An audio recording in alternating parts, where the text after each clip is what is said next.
सत्संग है, जहाँ ध्यान है, जहाँ ज्ञान है, वहाँ निर्मलता है, विनम्रता है, समर्पण है।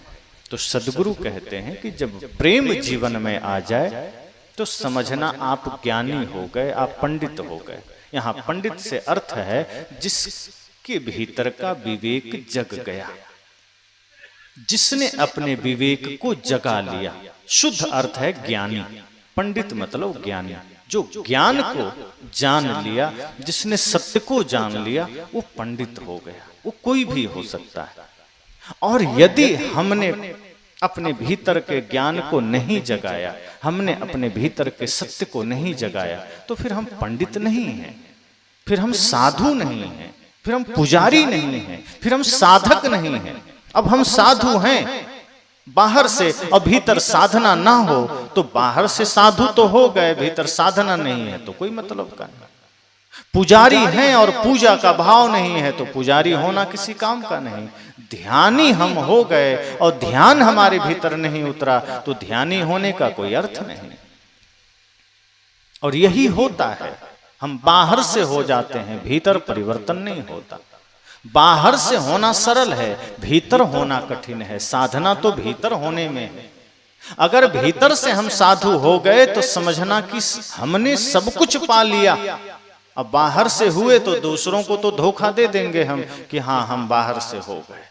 बाहर से तो रावण भी हो गया था, तिलक लगा लिया, त्रिशूल ले लिया, कमंडल ले लिया और पहुंच गया माता सीता के पास। माता सीता भी देखती है तो उनको आश्चर्य होता है कि इतना बढ़िया त्यागी महात्मा कहां से आ गया। पर उस महात्मा के पीछे छिपे हुए रावण को तो वो नहीं देख पाई, इसलिए छली चली गई। तो वेश बना करके किसी के सामने जाना तो सरल है, वेश बना लेंगे। आज कितने ऐसे लोग हैं जो वेश पहन लेते हैं और तंबाकू खाते हैं, वेश पहन लिए गांजा पीते हुए पाए जाते हैं। कई जगह आजकल आप देखते होंगे, वो कहेंगे मैं तो बहुत दिनों से साधु हूं, फिर ये गांजा, अरे ये तो शिव जी का प्रसाद है। अब उस मूर्ख को कौन समझाए कि शिव जी गांजा पीने की बात करते हैं। अब शिव जी के नाम पर गांजा चल रहा है, शिव जी के नाम पर भांग चल रहा है।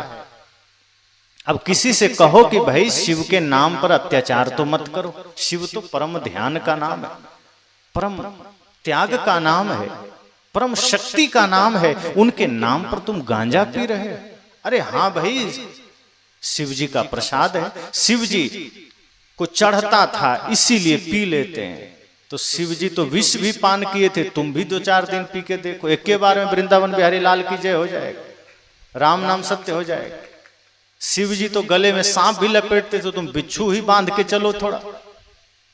हम बुराई ग्रहण करने के लिए भगवान को भी सामने खड़ा कर देते हैं। सबसे बड़ी बात है कि नासमझी के लिए हम धर्म का सहारा लेते हैं। अपने मन की भड़ास को निकालने के लिए हम भगवान को आगे खड़ा करते हैं। यही हमने कृष्ण के साथ किया, यही हमने ब्रह्मा के साथ किया, यही हमने शिव के साथ किया। अब शिव जी को गांजा चढ़े ना चढ़े, लेकिन हम चढ़ा रहे हैं और पिए चले जा रहे हैं। भगवान शिव की उपासना करना है और गांजा पीना है, ये शिव जी को बदनाम ही तो करना है। कृष्ण की चर्चा करते हैं कि कृष्ण जी भी स्त्रियों के साथ नाचते थे, हम थोड़ा नाच लिए तो क्या दिक्कत। अब कृष्ण अपनी वासना के आड़ में तुम कृष्ण को खड़ा कर रहे हो।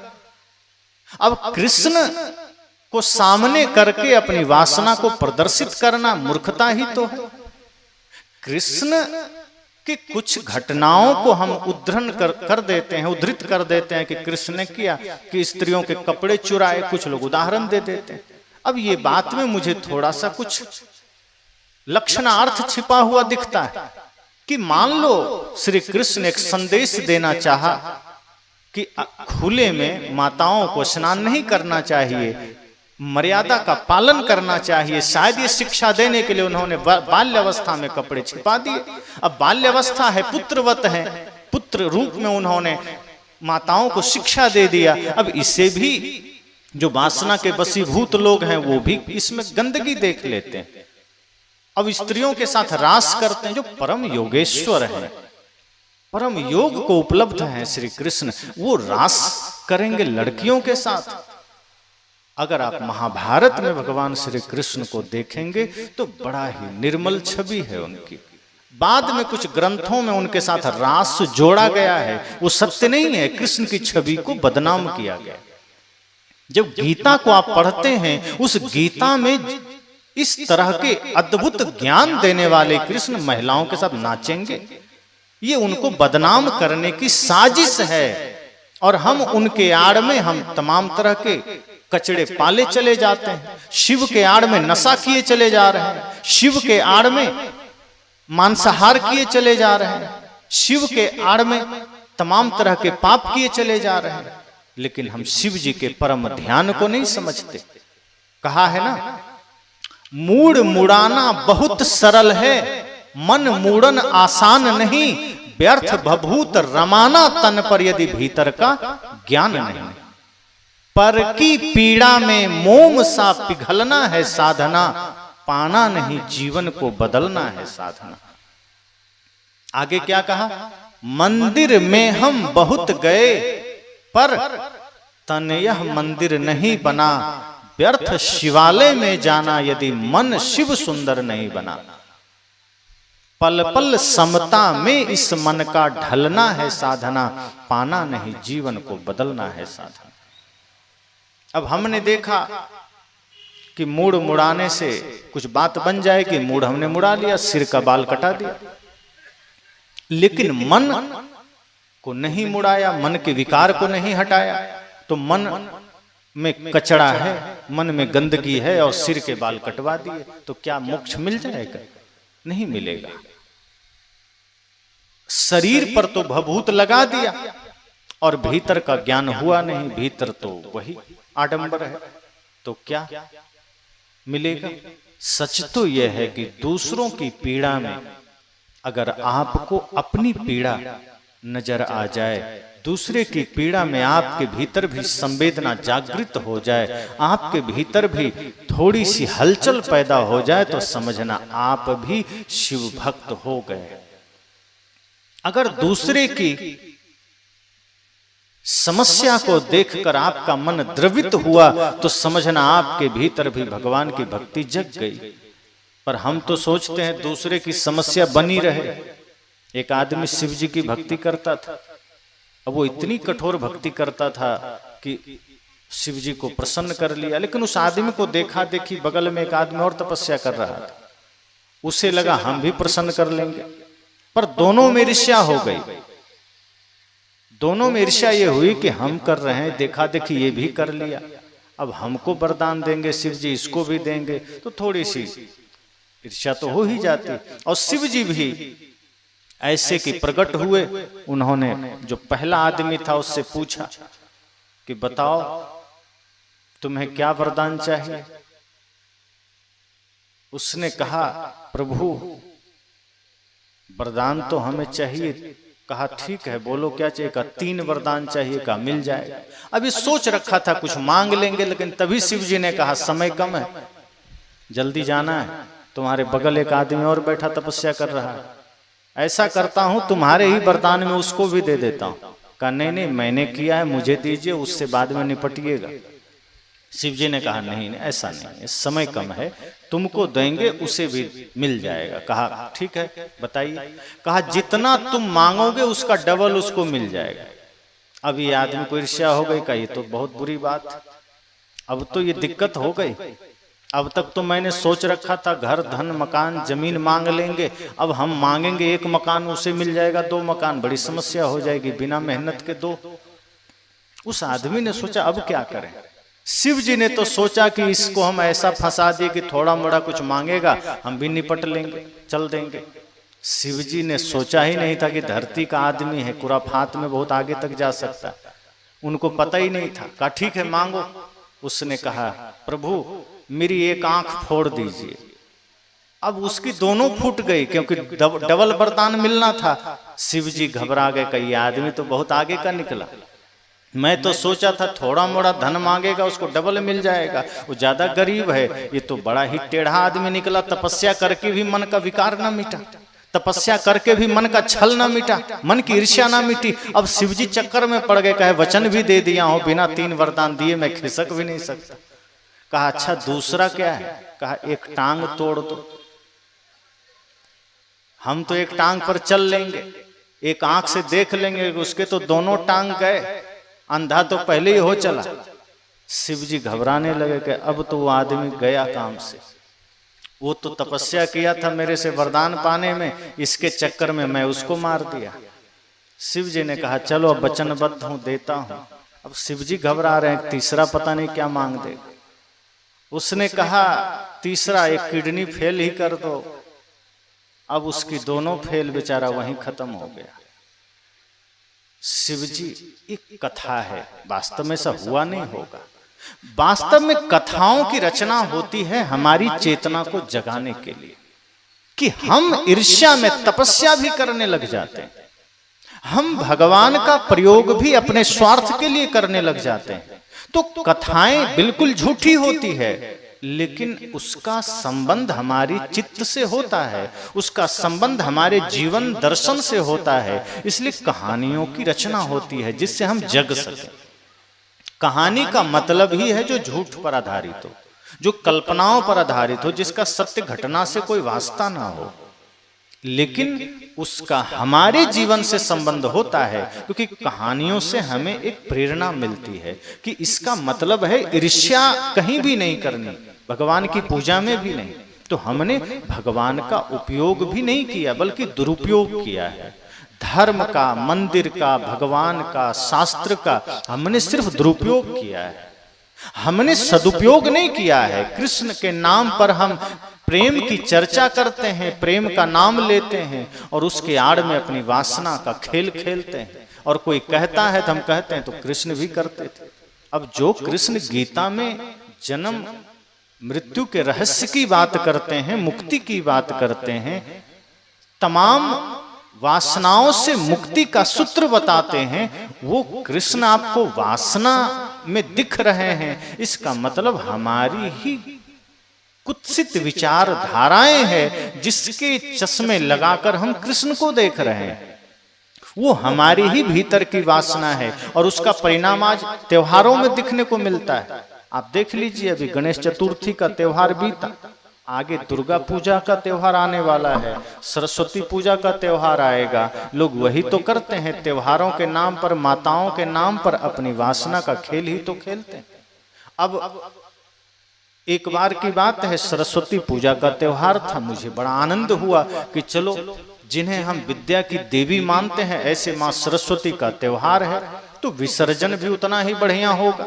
लेकिन विसर्जन पर वो नंगा नाच लोगों ने किया कि हम देख करके हैरान हो गए कि जिन्हें हम विद्या की देवी मान रहे हैं, इतने पवित्र भाव से उन्हें मां समझकर उनकी पूजा कर रहे हैं, भले ही प्रतीक बनाकर, मूर्ति बनाकर हम उनके सामने खड़े हैं, मातृत्व भाव ही तो करके खड़े हैं। लेकिन जब विसर्जन का दिन आया, डीजे लगा करके सभी युवाओं ने एक एक बोतल शराब चढ़ा लिया और डीजे में गाना कौन सा बजाया, महाअश्लील गाना बजा दिया और डांस करते हुए सरस्वती माँ की मूर्ति को ले चला विसर्जन करने को। और वहां जब विसर्जन करने गया तो जहां विसर्जन किया जाता है वो ये भी नहीं देखा कि ये यहाँ लोग गंदगी फैलाते हैं, कि कचरा फैलाते हैं, कि हम विसर्जन पूरे विधि विधान से करें। ले जाकर ठेला पर से ही धक्का मार दिया।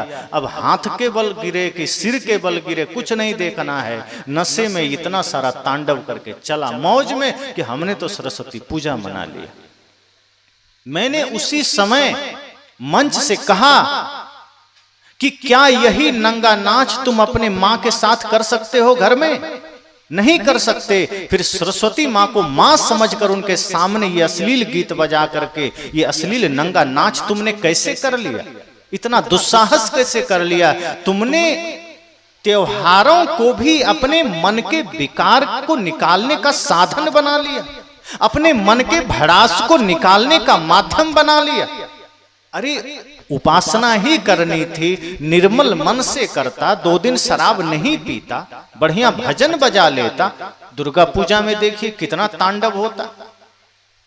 हमने माताओं का स्वरूप तो बना दिया एक मूर्ति बना करके।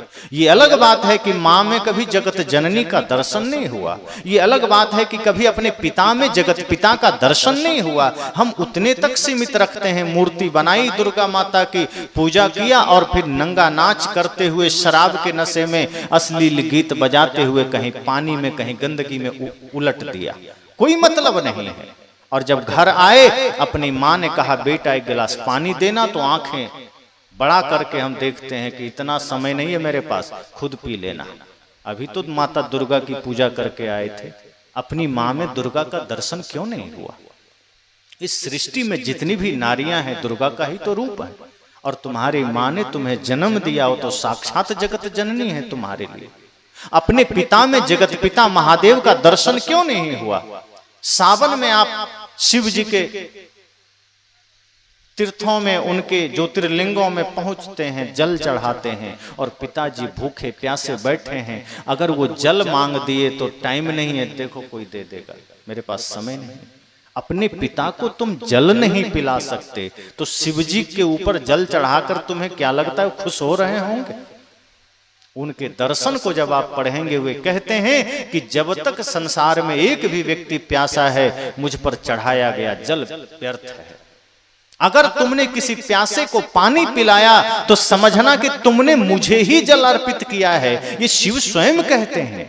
लेकिन हम ऐसे नासमझ हैं कि पिता को ही जल नहीं देते तो दूसरों को क्या देंगे, लेकिन शिव जी को जल देने चले जाते हैं। हमें ये पढ़ाया गया कि वहां दे दोगे तो सब काम हो जाएगा।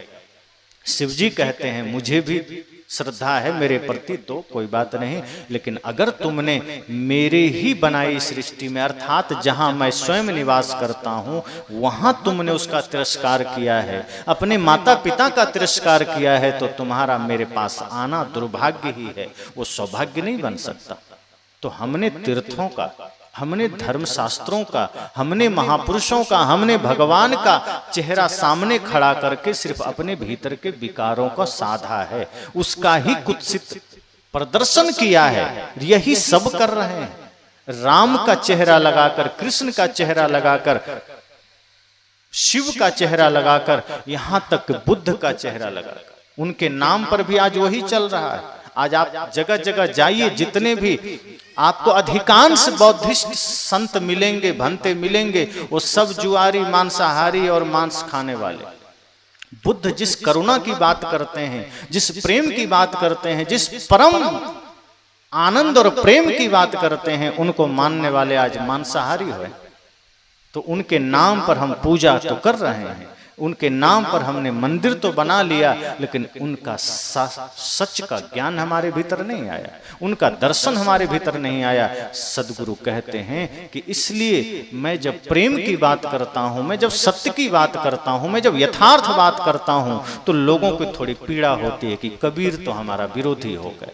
कबीर विरोधी नहीं है, वो हमारे भीतर के एक एक विकारों को मिटाना चाहते हैं, वो हमारे समाज को संगठित देखना चाहते हैं। आज जो हमारा भारतवर्ष जातियों में बटा है, संप्रदायों में बटा है, मत पंथ में बटा है, सदगुरु कहते थे मैं इसका विरोध करता हूं कि मानव मानव एक है, फिर तुम इसमें भेद क्यों कर रहे हो कि तुम नीच हो, तुम ऊंच हो? इंसान तो सब एक जगह से पैदा हुआ, फिर ऊंच नीच का भेदभाव जन्म से नहीं होना चाहिए, कर्म से होना चाहिए। अगर कर्म से कोई पापी है तो आप भेद मान सकते हैं, कोई बात नहीं। अगर कोई कर्म से मांसाहारी हो गया, कर्म से जुआरी हो गया, कर्म से व्यभिचारी हो गया, आप उसके हाथ का पानी मत पीजिए। लेकिन अगर कर्म से वो वैष्णव है तो फिर वो शुद्ध है, पवित्र है। लेकिन ऐसा नहीं होता। सदगुरु कहते हैं हमारे जीवन में जो विकार है मैं उसे मिटाना चाहता हूं। इस समाज में, राष्ट्र में, पूरी मानवता में जो खंड खंड में बंटने की प्रवृत्ति है, मैं उसे मिटाना चाहता हूं। मैं चाहता हूं पूरा भारत बल्कि पूरा विश्व संगठित हो जाए, एक हो जाए। जो हमारे ऋषियों ने कहा था, वसुधैव कुटुंबकम, ये हमारे ऋषि मुनियों का वाक्य है। किसी देश का इतना उदार चिंतन नहीं है जहां दूसरे देश अपनी सीमाओं का विस्तार करना चाहता है, दूसरे का हरण करना चाहता है, दूसरे को हड़पना चाहता है, नष्ट करना चाहता है, वहां पूरा काल से हमारे ऋषियों ने वसुधैव कुटुंबकम कहा कि पूरी पृथ्वी हमारा परिवार है। वहां हमारे ऋषियों ने सर्वे भवन्तु सुखिनः कहा कि सभी सुखी रहें, सभी निरोग रहें। दूसरे देश के लोग क्या कहते हैं? हम ही सुखी रहें, हम निरोग रहें।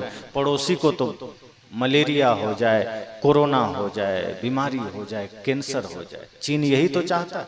चीन चाहता है भारत बीमार होकर के सड़े गले, पाकिस्तान भी यही चाहता है।